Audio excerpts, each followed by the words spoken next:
Ngayon ako sa Tiling Elementary School.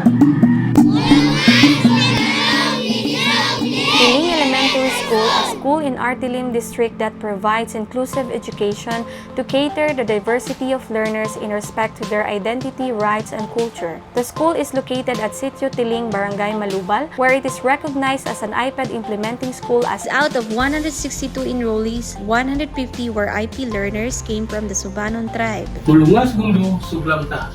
Peace and all good. O kutikna, bukupiya, mungon junayta. To preserve is to nurture and live. As an individual from a Subanon blood, my great privilege to belong in an IPED school, extending and prolonging the practices and traditions of Subanon culture. As an identified IPED school, the school initiated an orientation to the parents wherein they elected IP officers to support different school programs aligned to the Subanon culture. As an IPED school, the teachers with their collaborative expertise integrated IKSPs in their lessons and teaching through LAC sessions. The faculty conducted mapping in the entire sitio to identify the IP learners that would continue the journey in preserving the Subanon culture they live and love. To promote and preserve the Subanon culture, different innovations were done, and one of the best was the pagbasa sa kultura.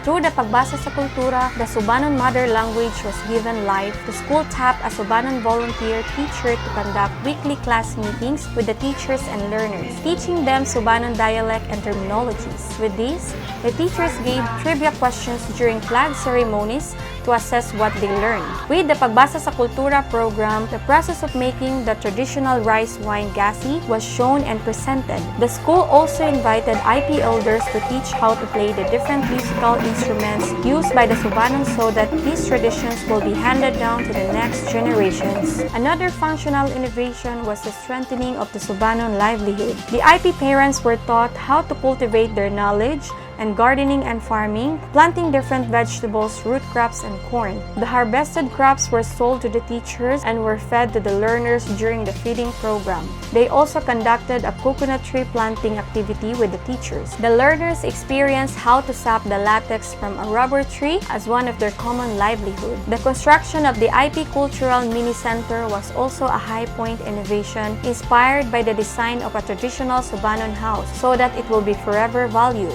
An IP School Learning Resource Center was established, having different visuals, illustrations, and storybooks translated into Subanon version and other references. Last innovation was to establish an iPad corner inside their classroom, bestowing the different terms and expressions translated in Subanon, and these were evaluated by some honored Subanon teachers. Everyone await the IP Day during the month of October. The teachers attended convergences and participated in different activities with the Subanon community.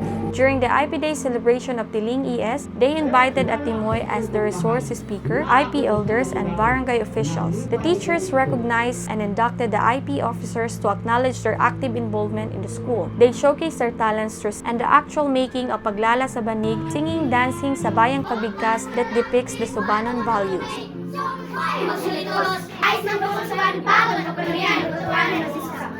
These different innovations were such a remarkable advocacy affirmed by the learners and will be continued for the best purpose. As the school started to embrace implementing IPED programs, Ami og mga IP learners ang di naminay kasipag og kasubanan ng makani. we Subanons were grateful that we were given value and worth. Salamat Salamat, Tokodoy.